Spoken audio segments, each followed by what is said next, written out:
Bueno, pues como veis ahí, el título de la presentación es La guerra de la doctrina.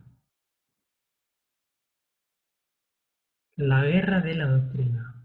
Y el texto que yo he elegido para esta presentación es Pelea la buena batalla de la fe. Estamos en un contexto en el que Pablo le está diciendo a Timoteo, prepárate para la guerra. Y en realidad el cristiano está inmerso en una guerra. Uno no tiene más que mirar la palabra de Dios y está llena de guerras. En el Antiguo Testamento tenemos sobre todo guerras físicas y en el Nuevo Testamento tenemos sobre todo guerra espiritual, que es doble. Las dos batallas espirituales, porque hay dos espirituales, una es la más importante en realidad, que es la batalla contra el yo, contra uno mismo, y uno no puede entrar en la segunda batalla, en la batalla contra Satanás, sin haber vencido la batalla contra el yo, en realidad. Así que aceptar una doctrina, un evangelio sin haber sido transformado por el Espíritu Santo no tiene mucho valor ni tiene sentido, y esa experiencia no nos va a habilitar para poder pelear la batalla de la fe. Entonces, si no nos hemos dado cuenta, sabemos que estamos en guerra, pero no vemos muertos.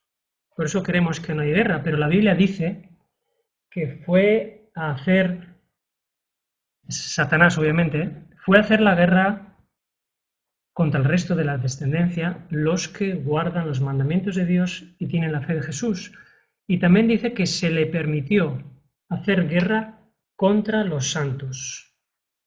Es interesante que en una ocasión a Anthony LaVey, que era, digamos, el líder de la iglesia de Satanás, se le hizo una entrevista y se le preguntó, ¿ustedes tienen enemigos?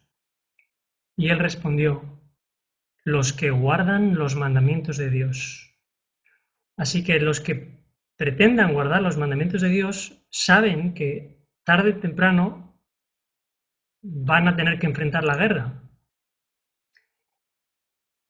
Y la guerra está provocada, y vamos a leer la cita, dice, la negativa a obedecer los mandamientos de Dios y la resolución de albergar odio contra los que proclaman estos mandamientos lleva a la guerra más resuelta de parte del dragón, cuyas energías enteras se dedican a oponerse al pueblo de Dios que guarda sus mandamientos.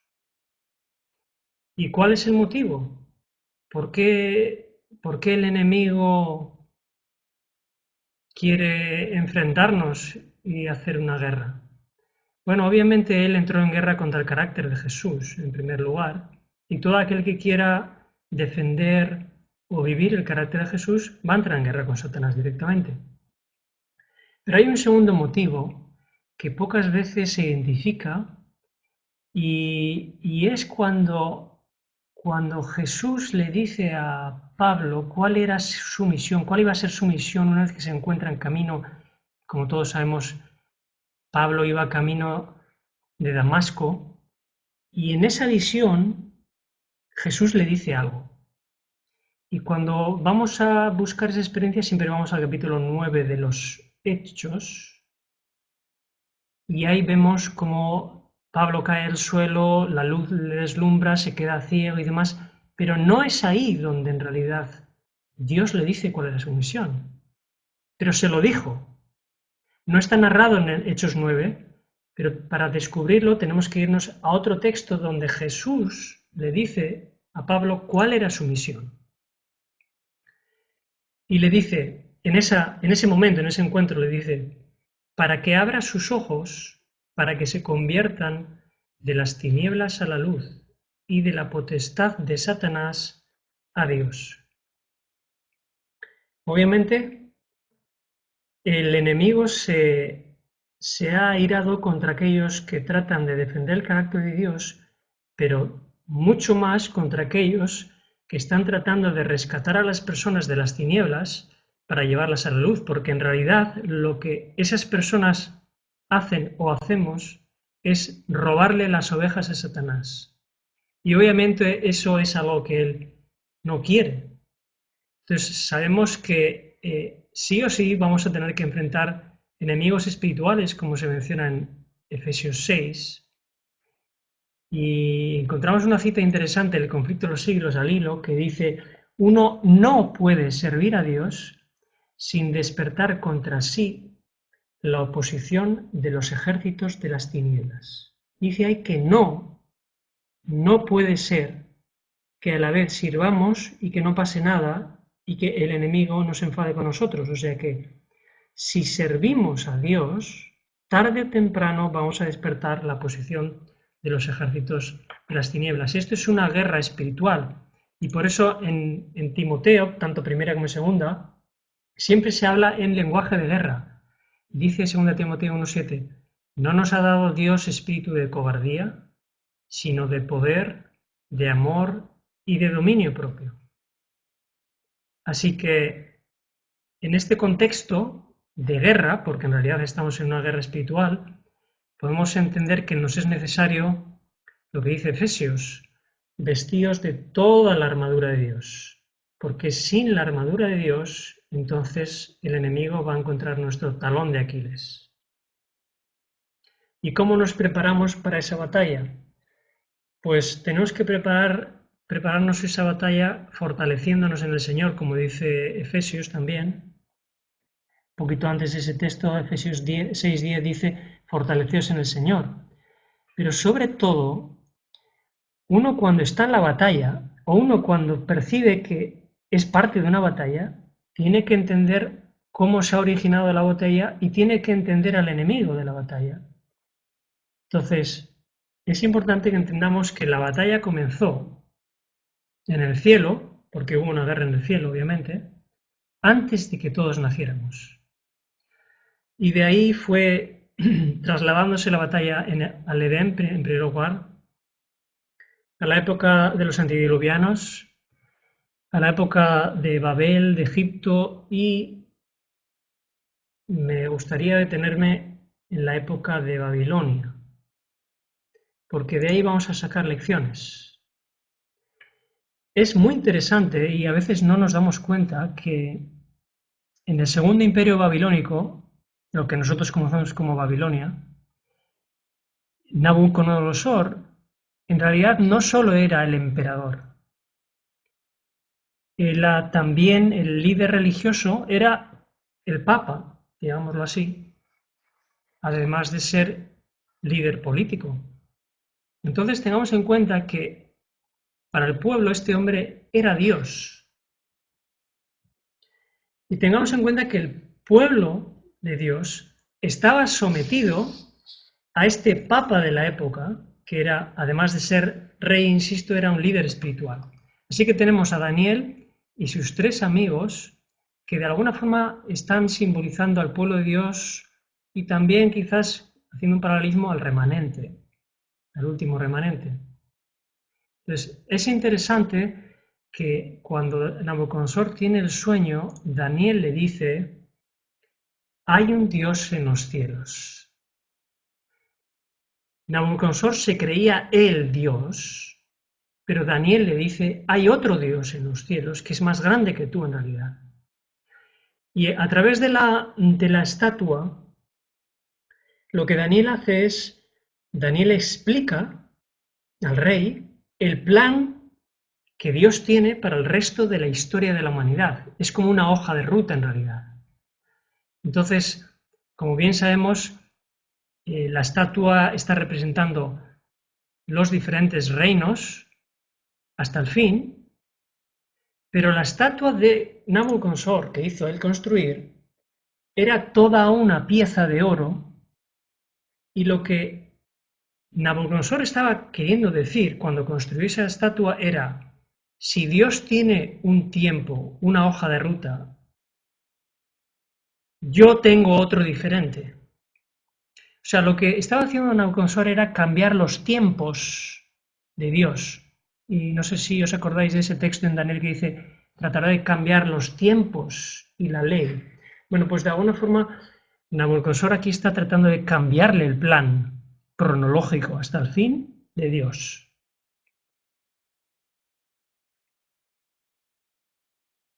No quiere en realidad ningún reino después del suyo.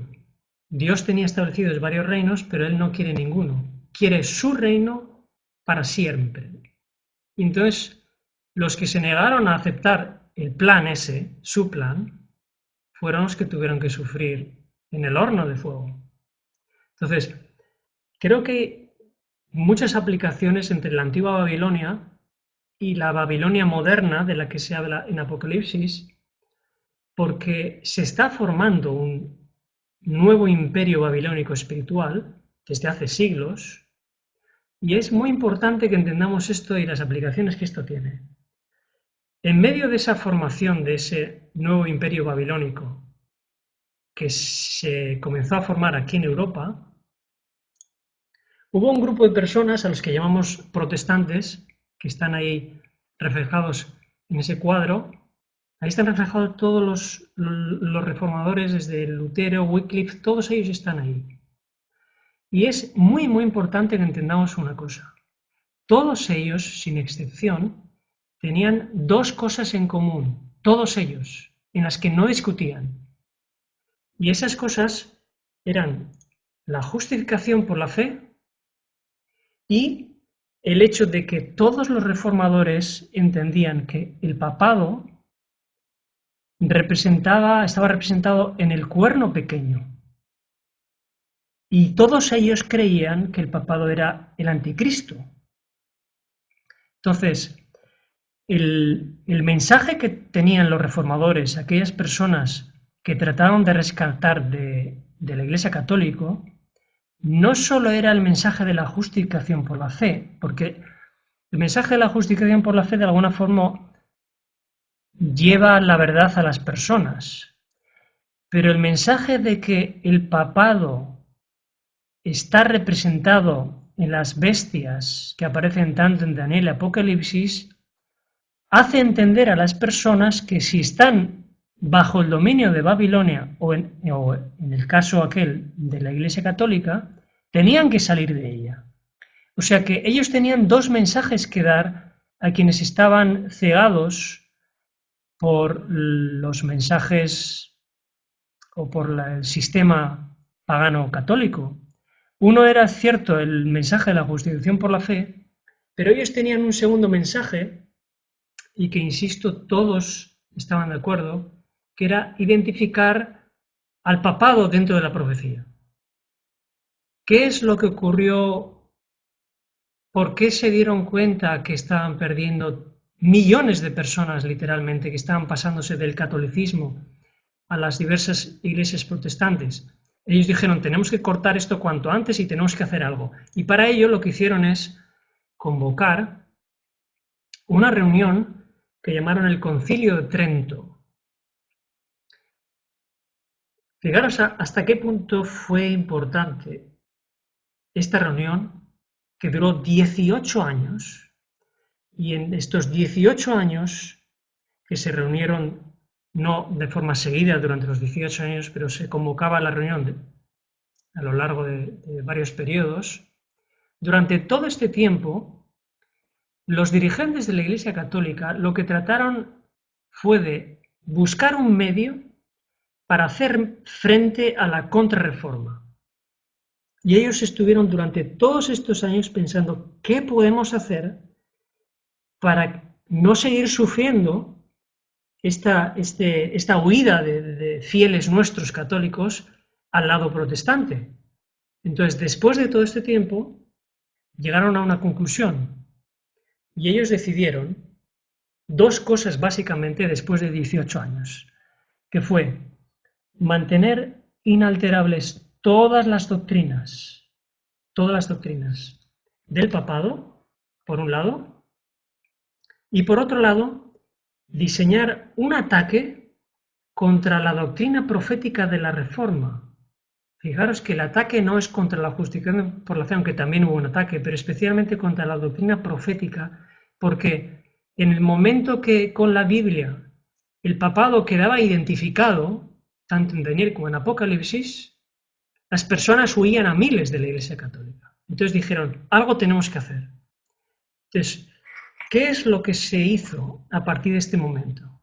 Bueno, pues en toda batalla hay ejércitos, y en esta batalla espiritual de la Nueva Babilonia, la Iglesia Católica puso a trabajar a un nuevo ejército, que es la Compañía de Jesús o la Compañía de los Jesuitas. Entonces, de forma magistral, hubo varios teólogos jesuitas que comenzaron a atacar la visión profética que tenían los reformadores del papado. Y por un lado, en primer lugar, Luis de Alcázar, lo resumo, lo que él vino a decir, dijo lo siguiente: no, esto de que el anticristo, el papado, está identificado en la profecía, no es correcto, dijo él. En realidad, todas las profecías que se aplican al anticristo son del pasado, son preteristas del pasado, se han cumplido ya. Esto por un lado. Por otro lado, otros dos jesuitas, uno de ellos Bellarmine y otro de ellos Riviera, estos dos empezaron a escribir y publicaron libros en los que se decía que en realidad el anticristo todavía no había aparecido. Y ellos comenzaron a torcer la interpretación profética y hacer creer a la gente que no, que el anticristo todavía no estaba entre ellos, que todo quedaba en el futuro. Con lo cual tenemos que entre unos y otros, por un lado, se comenzó a promover el preterismo como interpretación en la que se decía que el anticristo, el papado, la aplicación en los libros de Daniel, Apocalipsis, era cosa del pasado. Y por otro lado, esos dos jesuitas que hemos mencionado comenzaron a decir, no, que todo queda en el futuro y que Israel, hacía mucha mención a Israel y que se reedificaría el templo. Así que, aunque esto durante mucho tiempo, tanto como 300 años, los protestantes no se dejaron engañar por estas dos falsas escuelas de interpretación teológica, desgraciadamente, después de 300 años, y después, fijaros, 300 años los jesuitas haciendo hincapié en estas dos escuelas de interpretación, los protestantes comenzaron a aceptar el preterismo unos, pero sobre todo la mayoría de ellos el futurismo. Entonces, claro, en el momento que un protestante acepta el futurismo, el papado ya no es lo que entendían los reformadores. Entonces ya no son tan enemigos como pensábamos. Entonces, ¿qué es lo que ocurrió 300 años después de que se comenzaran a aceptar, 300 años después de que comenzaron a introducirse estas escuelas y que posteriormente se aceptaran? Pues como los protestantes fueron aceptando las doctrinas de estos jesuitas, estas personas, tanto Manuel Lacunza como Irving y como John Nelson Darwin, fueron los grandes promotores para que los protestantes, primero en Inglaterra sobre todo y después en Estados Unidos, comenzaran a aceptar las doctrinas jesuitas, o más bien las escuelas para interpretar la profecía tanto de Daniel y Apocalipsis. Así que todas estas personas hicieron un trabajo para los jesuitas, algunos de ellos quizás sin saberlo y otros sabiéndolo, y fijaros la fecha siglo XIX, 1800 a 1882, Darby, 1792-1834, Irving, Es interesante que justamente en esta época en la que los protestantes comenzaron a aceptar la profecía de los jesuitas, es en este momento en el que Dios levanta un movimiento profético que lo que pretende es rescatar el mensaje de Apocalipsis 14.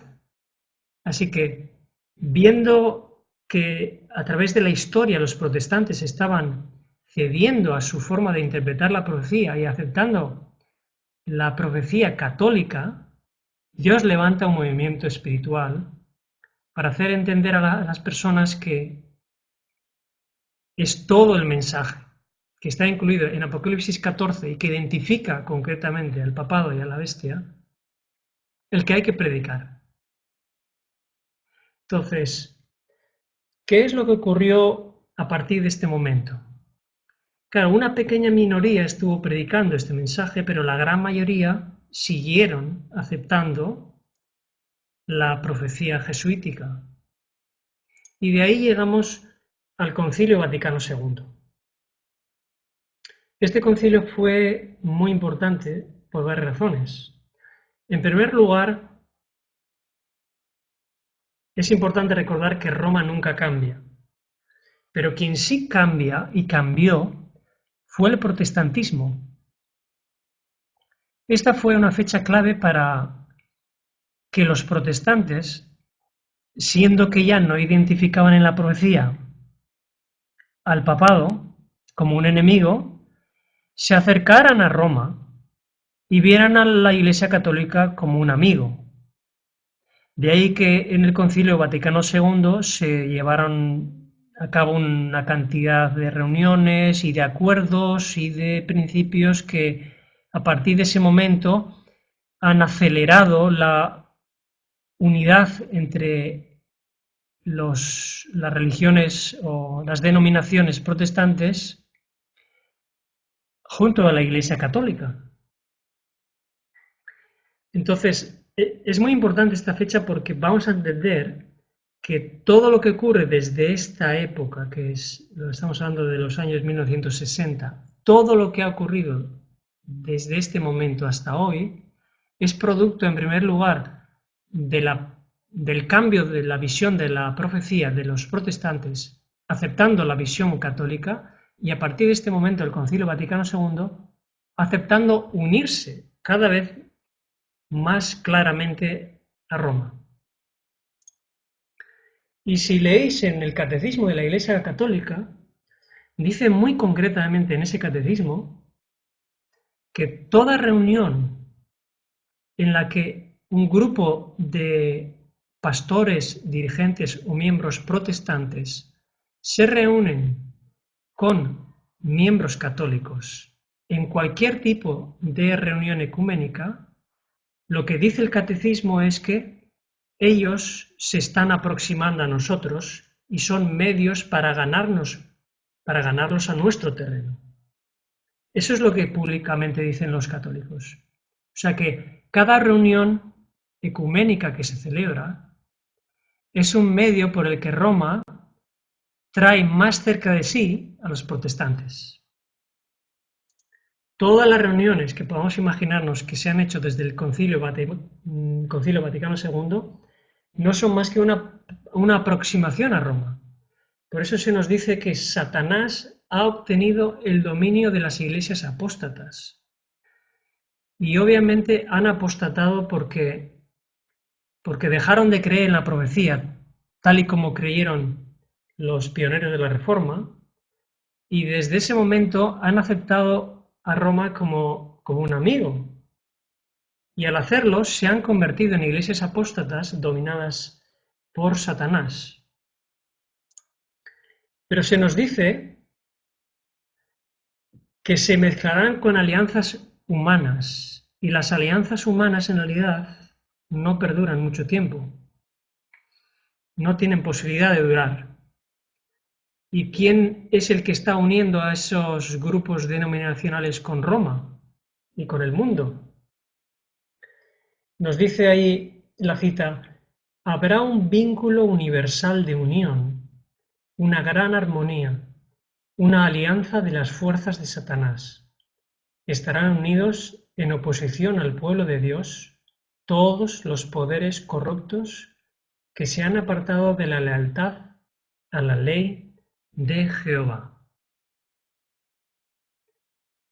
Esa será la unidad del movimiento ecuménico. No será una unidad conseguida por el Espíritu Santo, será una unidad conseguida por Satanás mismo, por las fuerzas de Satanás. Y debemos de notar que así como Dios levantó el mensaje de los tres ángeles a partir de 1844, el enemigo tiene también sus tres mensajes, que están descritos en Apocalipsis 16, 13 y 14, que son los tres espíritus inmundos que van a toda la tierra. Así que Dios tiene sus mensajes y Satanás también tiene sus mensajes. Ahora, yo te pregunto, ¿podríamos nosotros ser un pueblo distintivo y poder influir en un mundo que está por perecer si en vez de predicar tres mensajes, predicáramos solamente un mensaje? Porque hay muchos creyentes que creen formar parte del pueblo de Dios que predican el primer mensaje, que dice: temed a Dios y dadle gloria, porque la hora de su juicio ha venido. Y es cierto. Pero si yo simplemente me quedo con este mensaje, que es el primero, que habla del juicio y habla del sábado, y es cierto que es así, si yo no predico el segundo y el tercer mensaje de Apocalipsis 14, yo no voy a tocar la conciencia de todos aquellos que están en Babilonia. Y si los reformadores, cuando predicaron que el papado era la bestia, era como conseguían sacar a las personas de Babilonia, nosotros jamás podremos sacar a las personas de Babilonia predicando un solo mensaje de los tres que tenemos que predicar. Por eso se nos ha dicho, las organizaciones religiosas seguirán planes que, aunque aparentemente tienen la finalidad de beneficiar al mundo, no están de acuerdo con los designios de Dios. No debemos participar en estos movimientos. Muchos simpatizarán con ellos y así serán enredados en sus redes.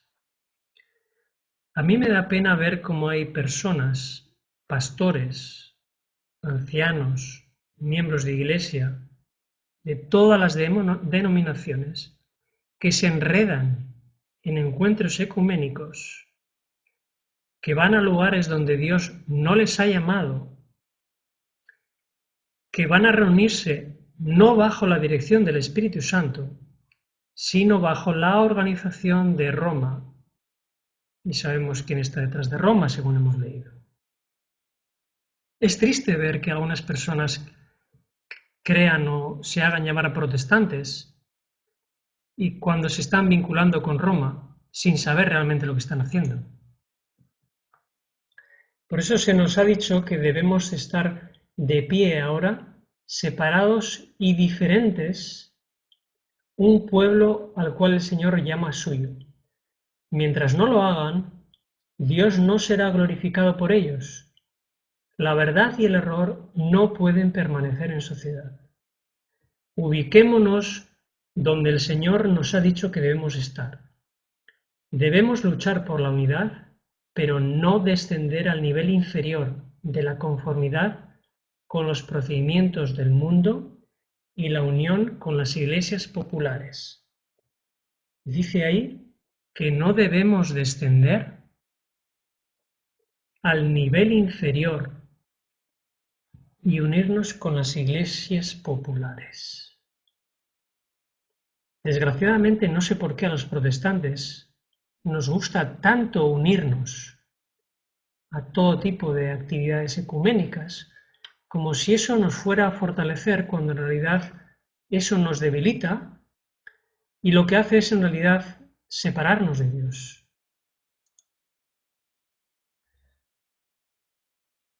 La verdad y el error no pueden permanecer en sociedad.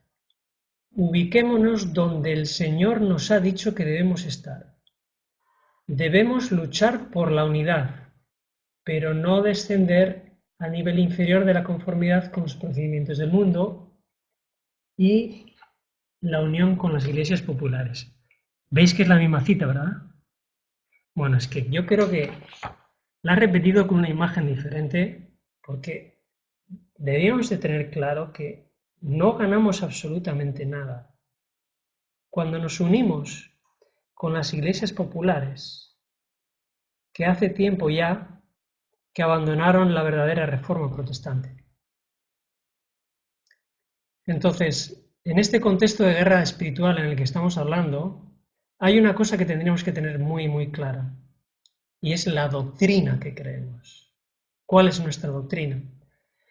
Y hemos empezado con un texto de Timoteo, y yo he mencionado que en Timoteo, tanto en la primera como en la segunda carta, se habla de una guerra espiritual. Fijaros que en estas dos cartas son el lugar de todo el Evangelio y de toda la Biblia donde más se menciona la doctrina. Fijaros cuántas veces se menciona la doctrina. En positivo se menciona la sana doctrina, la buena doctrina, la doctrina dos veces, doctrina conforme a la piedad, mi doctrina, toda doctrina y la sana doctrina. Y en negativo se menciona diferente doctrina y doctrina de demonios. Así que tenemos que tener bien claro que tenemos dos tipos de doctrinas. La doctrina de Dios, que es la doctrina sana y que es toda la doctrina, y otra doctrina que difiere, que es diferente, y que es una doctrina de demonios, en realidad, dice ahí.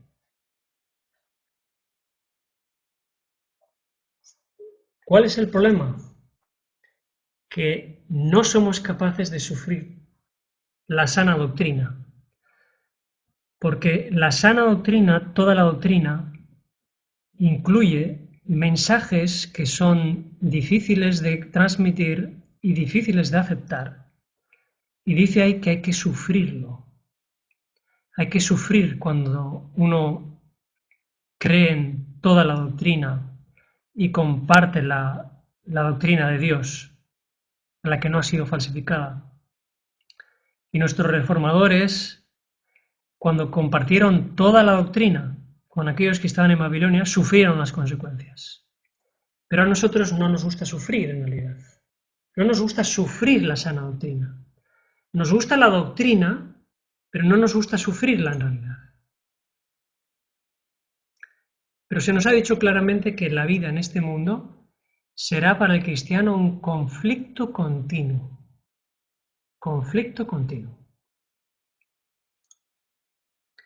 Y se nos ha dicho también, tú, pues, sufre penalidades como buen soldado de Jesucristo. Y esto está en 2 Timoteo 2:3. En todo este contexto de guerra espiritual en el que estamos hablando, en ese contexto es donde Pablo le dice a Timoteo, tienes que sufrir como soldado de Jesucristo porque estás metido en una guerra espiritual. Estás en una guerra espiritual. Por eso, en este mismo contexto de 2 Timoteo dice, todos los que quieren vivir piadosamente en Cristo Jesús padecerán persecución. ¿Por qué? Porque en el momento que uno se coloca de parte de toda la doctrina, de la sana doctrina, va a sufrir las consecuencias.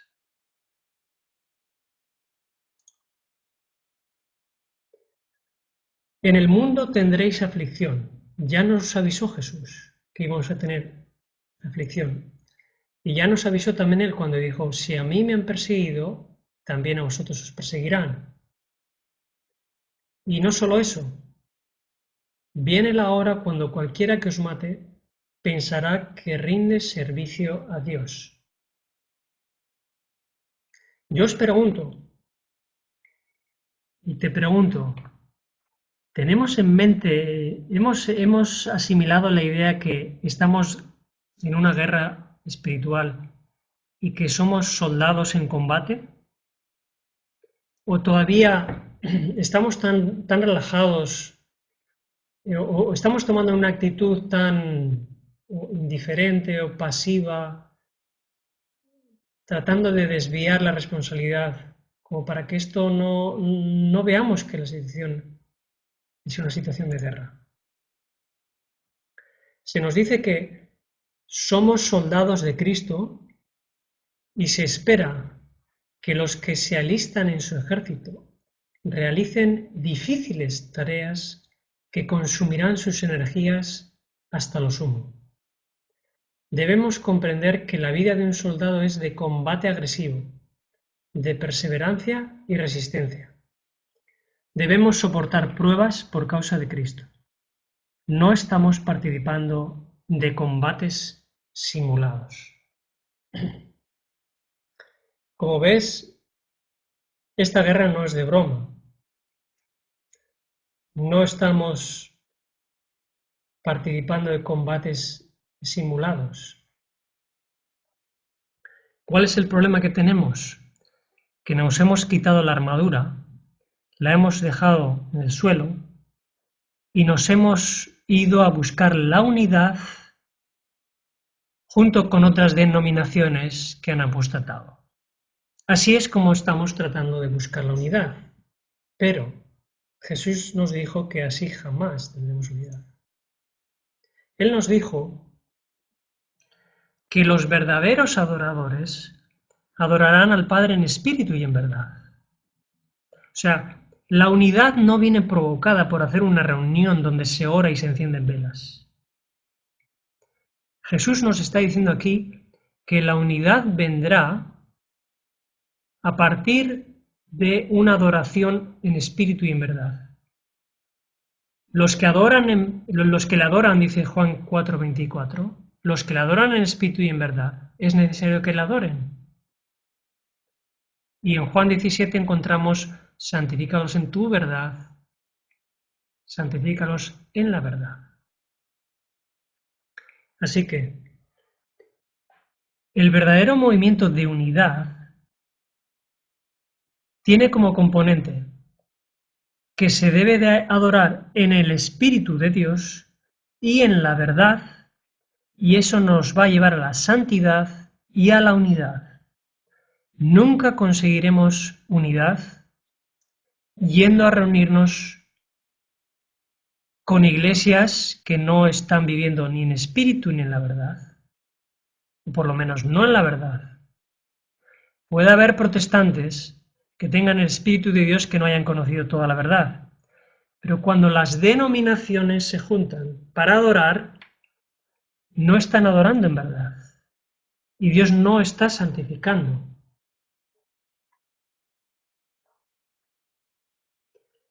Así que si yo me uno para adorar con alguien que no adora la verdad, yo no estoy adorando a Dios, porque no lo hago en verdad en realidad. Fijaros cómo se consigue la unidad. La unión es el resultado seguro de la perfección cristiana. La unión no es el resultado de ninguna reunión ecuménica. La unión no es el resultado de ningún concilio. La unión no es el resultado de ningún acuerdo entre dos denominaciones, sean católicos con luteranos, sean pentecostales con los otros, o sean que todas las iglesias protestantes se unan con Roma y hagan un acuerdo. Eso no es unión, según Dios lo tiene establecido. La unión es el resultado de adorar en espíritu, en verdad, y ser santificados para poder tener perfección cristiana. Esa es la verdadera unión que los verdaderos cristianos y reformadores modernos van a buscar más que ninguna otra cosa. Jesús oró para que sus seguidores fueran una sola cosa, pero no hemos de sacrificar la verdad para asegurar esta unión. Así que si todos los hombres del mundo, si todas las denominaciones del mundo se unieran bajo una misma bandera, pero no tuvieran la verdad dentro de ese movimiento sería un falso movimiento de unidad. Se nos ha revelado el final de la historia y lo tenemos en la estatua de Nabucodonosor en realidad. Y ahora viene la aplicación. Antes hemos visto la estatua, la que Dios le mostró en el sueño a Nabucodonosor, y la estatua toda de oro. Y lo mismo que hizo Nabucodonosor, pretendiendo hacer una estatua de oro, es lo que la nueva Babilonia está tratando de hacer. Están tratando de cambiar los tiempos de Dios.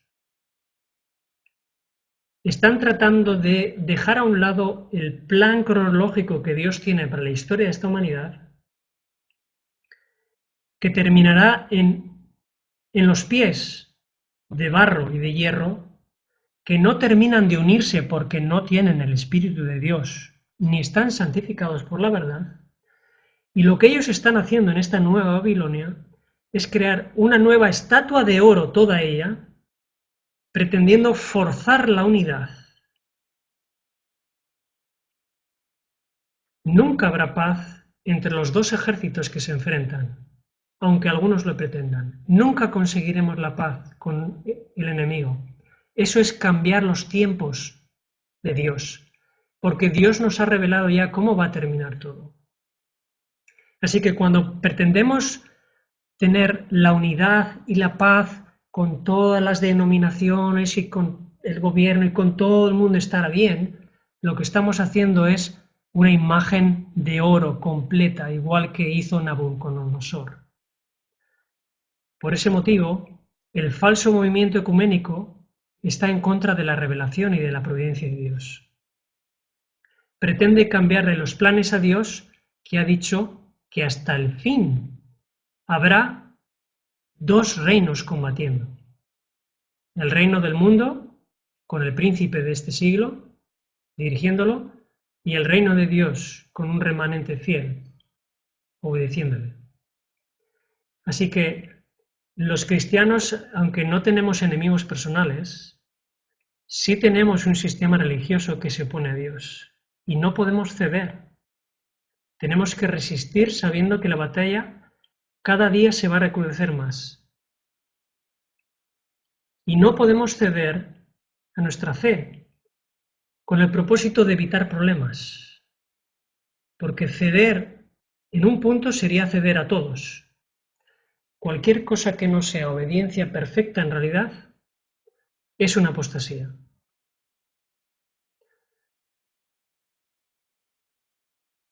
Jesús dijo que somos la luz del mundo. Y si es que somos la luz del mundo, ¿qué sentido tiene asociarnos a cualquier movimiento o organización que esté en tinieblas?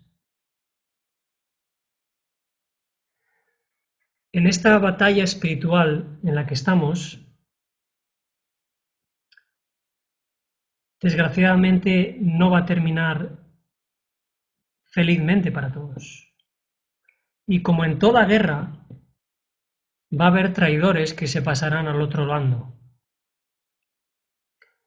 Nosotros estamos intentando que muchos se pasen al bando de Dios, que se coloquen de su parte, pero no tenemos que olvidar que muchos nos dejarán para pasar a formar parte de las filas del enemigo. Y no olvidemos que en toda guerra hay espías y hay infiltrados, y en esta guerra también los hay. Y en esta guerra se nos ha dicho también, y también en Timoteo se nos dice, que algunos apostatarán de la fe escuchando a espíritus engañadores. ¿Y quiénes son los espíritus engañadores? ¿Quiénes son las personas que, como hemos visto, quiénes fueron los que después del Concilio de Trento cambiaron la interpretación teológica para engañar literalmente a millones de protestantes que a día de hoy ni siquiera saben que están creyendo en profecías jesuitas. ¿Quiénes eran los que cambiaron esa forma de interpretar la profecía? Eran teólogos jesuitas. ¿Quiénes son los espíritus engañadores? También en Timoteo, los doctores de la ley y los maestros son los engañadores. Ellos engañaron al pueblo de la Reforma y ellos van a ser, en mayor parte, los que engañen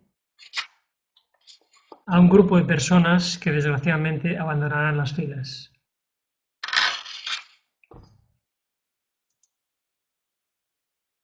Y en los días de estos reyes, el Dios del cielo levantará un reino que no será jamás destruido. En los días de estos reyes. En los días de estos reyes que estarán clamando por la paz y por la unidad, es cuando Dios viene a destruir a este sistema religioso apóstata. Y yo te pregunto para ir concluyendo, ¿de qué parte estás tú en esta guerra? ¿En qué parte o en qué ejército estás tú? ¿Estás en el de Dios o estás en el ejército de la Nueva Babilonia? Y si es que estás pensando, y si es que crees que estás de parte de Dios, ¿estás aceptando toda la doctrina, según dice Timoteo? La sana, la buena, toda la doctrina. Y si realmente has aceptado toda la doctrina, ¿estás dispuesto a sufrir penalidades, a sufrir por la sana doctrina, a sufrir por creer no en un mensaje de los 3 mensajes de Apocalipsis 14, sino por creer y por vivir en los 3 mensajes de Apocalipsis 14? Dios quiera que seamos como Pablo, que pudo decir también en Timoteo, en este contexto de guerra, he peleado la buena batalla, he guardado la fe. Y los que hayan peleado la buena batalla y hayan guardado la fe, puede ser que ocurra que tendrán que ser fieles hasta la muerte, como se nos dice en Apocalipsis 2:10. Pero si somos fieles hasta la muerte, después de haber peleado esta buena batalla, Dios nos tiene preparado algo. Se nos dice, sé fiel hasta la muerte y yo te daré la corona de la vida. Dios quiera que tú y yo formemos parte del último remanente, que estará viviendo en oposición al mundo toda la doctrina de Dios y predicando esos 3 mensajes para tratar de rescatar a algunas personas antes de que el tiempo de gracia se termine. Dios quiera que esto sea una realidad para ti y para mí. Amén.